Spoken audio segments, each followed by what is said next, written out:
कैसी नाम निष्ठा है तुलसीदास जी की। हमारे यहाँ संतों में एक संख्या नाम की जो जप की संख्या होती है उसको नौका कहते हैं। क्या कहते हैं? नौका। क्या कहते हैं? नौका। तो साधुओं में कहावत है, कितनी नौका भर ली?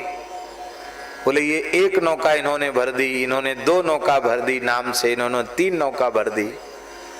कितनी संख्या को नौका कहते वो थोड़ा जान लीजिए।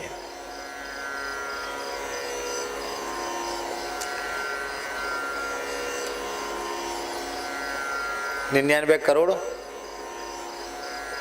99 करोड़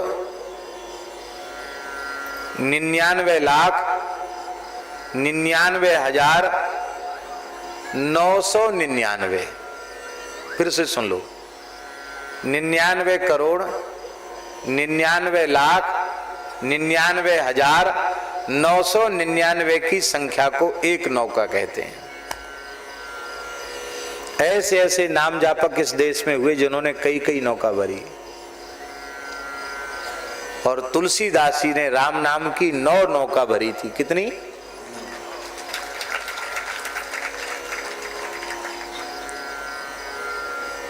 अब कोई गणतज्ञ बैठे हो तो हिसाब जोड़ें।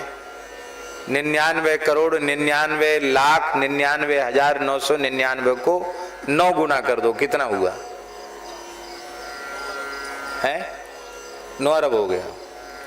हमारे चतुर्वेदी जी हैं, वो कह रहे 9 अरब तो हमने मान लिया। 9 अरब में 9 कम है, 9 अरब में 9 कम 9 अरब में 9 कम 9 अरब में 9 कम।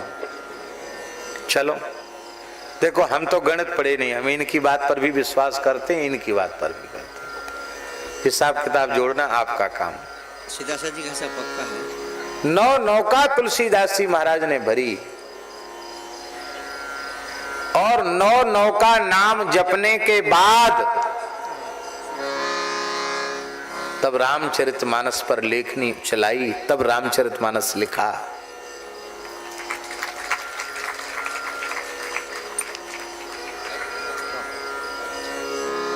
कब आविर्भाव है गोस्वामी जी का? 1554 विषय 1554 विषय कालिंदी के तीर। 1554 विषय कालिंदी के तीर। श्रावण शुक्ला सप्तमी तुलसी धर्यो शरीर। संवत 1554 में श्रावण शुक्ला सप्तमी तिथि को यमुना के तट पर बसे हुए राजापुर नामक गांव में पवित्र सरयू पारीण विप्रकुल में पंडित श्री आत्माराम दुबे के यहाँ माता श्री हुलसी बाई के गर्भ से आपका प्रातः काल की वेला में आविर्भाव हुआ। बोलो श्री तुलसीदास जी महाराज की जय। तो ये तो पक्का है ना 1554। और रामचरितमानस कब लिखी गई? 1631। अब हिसाब जोड़ के बताओ, 1554 से 1631 के बीच का समय कितना है? 77 वर्ष है? 77 वर्ष। या ऐसे नामनिष्ठ संत हैं कि जन्म लेते ही न हंसे न रोए, स्पष्ट अपनी जिह्वा से राम नाम का उच्चारण किया और जन्म से लेकर अंतिम क्षण तक राम नाम ही उनके जिह्वा से प्रकट होता रहा। बचपन में नाम ही राम बोला पड़ गया, सबसे पहले राम नाम का उच्चारण किया। यदि पौराणिक आख्यान को हम देखें तो पौराणिक भक्तों में एकमात्र भक्त ऐसे हैं उद्धव जी महाराज, जिन्होंने जन्म लेते ही कृष्ण नाम का उच्चारण किया। और इस भक्ति काल के कलयुग के भक्तों में यदि देखा जाए तो एकमात्र भक्त गोस्वामी तुलसीदास जी ऐसे हैं जिन्होंने जन्मते ही राम नाम का उच्चारण किया।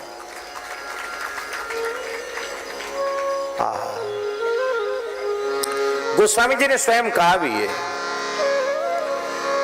बालपन सूधे मन राम सन मुख भयो, बालपन सूधे मन राम सन मुख भयो, राम नाम लेत मांगे खात टूक टाक, राम नाम लेत मांगे खात टूक टाक, पर्यो लोक रीति में पुनीत प्रीति राम राय, पर्यो लोक रीति में पुनीत प्रीति राम राय, मोह बस बैठो तोरी तरकी तरा की हो, मोह बस बैठो तोरी तरकी तरा की हो।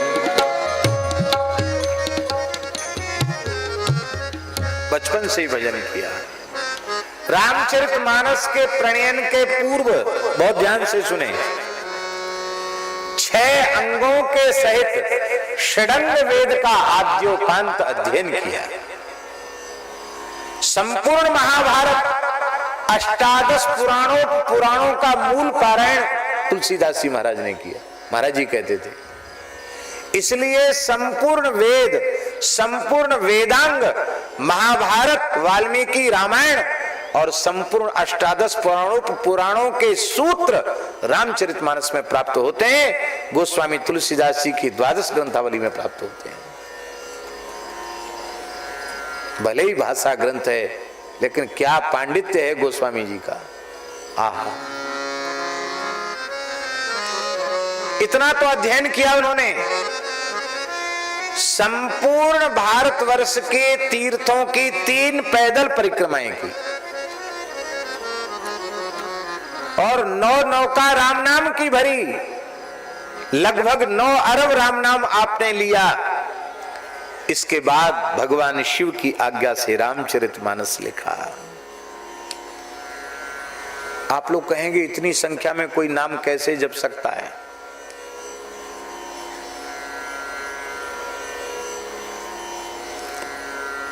नाम मैं बार बार भूल जाता हूं। वर्तमान समय में गीता प्रेस में सेवा करने वाले श्री विष्णु प्रसाद चांद गोठिया जी हैं, जो एक प्रकार से वो मुखिया हैं, छपाई सब उन्हीं के जिम्मे है पूरी, और उनके कार्यकाल में बहुत विस्तार भी हुआ। बहुत अच्छे हैं, बड़े साधक हैं। उनके पिताजी गीता प्रेस के स्थापकों में से थे, उन्होंने भी गीता प्रेस में सेवा की। तो सेठ श्री जयदयाल गोयनका जी ने उनको कहा था, चांदगोठिया जी के पिताजी को, कि तुम नाम जब करते हो डायरी में लिख लिया करो। बहुत लंबे समय तक तो उन्होंने लिखा ही नहीं, सेठ जी की आज्ञा से लिखना आरंभ किया। और इस बात को श्रद्धेय स्वामी राम सुखदास जी जानते थे कि सेठ जी ने उनको नाम जप की संख्या लिखने की आज्ञा दी थी। जब उनका भगवत धाम प्रयाण हो गया तो उनके घर में श्रद्धेय स्वामी राम सुखदास जी गए और उन्होंने कहा, हम भगत जी की डायरी देखना चाहते हैं, जिसमें रोज की जप संख्या लिखते थे। महाराज जी, थोड़े समय के नाम जप की संख्या थी, मैंने बहुत लंबे समय तक तो लिखा ही नहीं संख्या। और जब सेठ जी ने कहा तब से लिखना आरंभ किया था, तो 450 करोड़ के ऊपर नाम राम नाम जपा, ये उनकी डायरी में लिखा हुआ था। माने 4 अरब से ऊपर। एक गृहस्थ व्यक्ति सेवा करते हुए 4 अरब से ऊपर राम नाम जप सकता है, तो हम आपसे पूछते हैं, जो अवतारी पुरुष हो वे 9 अरब जप लें तो इसमें कौन सा आश्चर्य है? भैया नाम जापक के तो रोम रोम से नाम प्रकट होता है। ठाकुर विजय कृष्ण गोस्वामी वृंदावन में विराज रहे थे और वृंदावन कुंभ की बैठक थी, और उस समय उन्होंने एक बार कहा, विजय कृष्ण गोस्वामी जी ने अपने परिकर से कहा कि यहाँ की रज में अपना कान लगाओ। जमुना किनारे की बात है, तो रज में कान लगाया तो महामंत्र की ध्वनि सुनाई पड़ रही थी, हरे कृष्ण कृष्ण कृष्ण हरे हरे, हरे राम राम राम हरे हरे। सबको आश्चर्य हुआ, यहां से ध्वनि कैसे आ रही है। तमाम लोग आए, रास्ता चलते लोगों ने भी कान लगाया तो नाम सुनाई पड़ा। सबने कहा, महाराज यहाँ इतनी मीठी नाम की ध्वनि कैसे आ रही है। बोले, एक महान नाम जापक संत जिन्होंने जीवन भर ब्रजवास किया और महामंत्र का जप किया, उनकी हड्डियां शरीर की इतनी गहराई पर हैं, उन्हीं हड्डियों से ये नाम प्रकट हो रहा है। लोगों ने कहा, ये कैसा। खोदा तो उतने ही गहराई पे हड्डियां निकली, और उन हड्डियों से सबने स्पष्ट भगवान नाम का कीर्तन सुना। और ठाकुर विजय कृष्ण गोस्वामी ने, जो अद्वैत प्रभु के वंशज थे, उन्होंने उन अस्थियों को यमुना जी के जल में समाधिस्थ किया।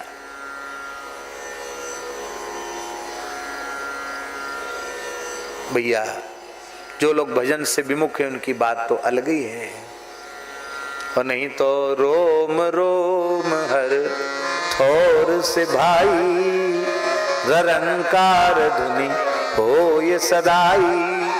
सच्चे जो संत होते हैं ना, देखने में लगता है कि चमड़ी है, हड्डी है, खून है, अमुक है, तमुक है। सच्चे संतों के शरीर में कोई धातु रह ही नहीं जाती है।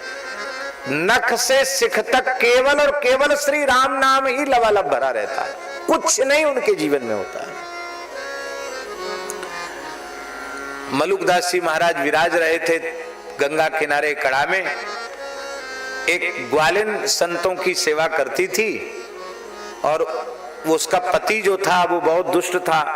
वो बड़ा विरोध करता था कि निठल्ले बाबाजियों को तू दूध दही खिलाती है, ये काम धंधा तो कुछ करते नहीं, और बढ़िया बढ़िया माल इनको चोरी करके खिला देती है, हम बेचेंगे तो 2 पैसा मिलेगा। वो विरोध करता था, कई बार पिटाई भी कर देता था। उसका एक ही लड़का था, वो भी 17-18 वर्ष का था। उसको सर्प ने डस लिया और बच्चा मर गया, लड़का मर गया। तो पति ने उसको पिटाई किया और लड़के की लाश के सहित लाश को रख दिया मलुकदास जी के दूना के सामने, और अपनी पत्नी से कह के चला गया कि देख ले, जिन बाबाजियों को दूध दही खिलाती है उनसे इस बच्चे को जिंदा करा, नहीं तो आज शाम को इस बच्चे के संस्कार के साथ तेरा भी जीवित संस्कार कर देंगे। कह के चला गया। वो ग्वालिन ने रोते हुए कहा कि भगवान, मैं मार दी जाऊं, जला दी जाऊं, इसका मुझे कोई पश्चाताप नहीं, पर संतों की महिमा कलंकित हो रही है, आप संत महिमा बचाइए।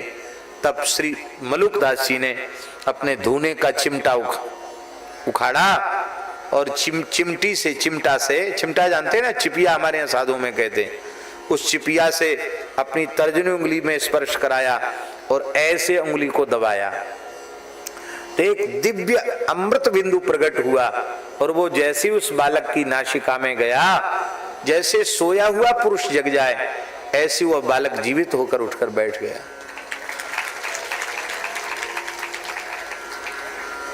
अब वो तो चला गया प्रसन्न होके, पूरा परिवार भक्त बन गया।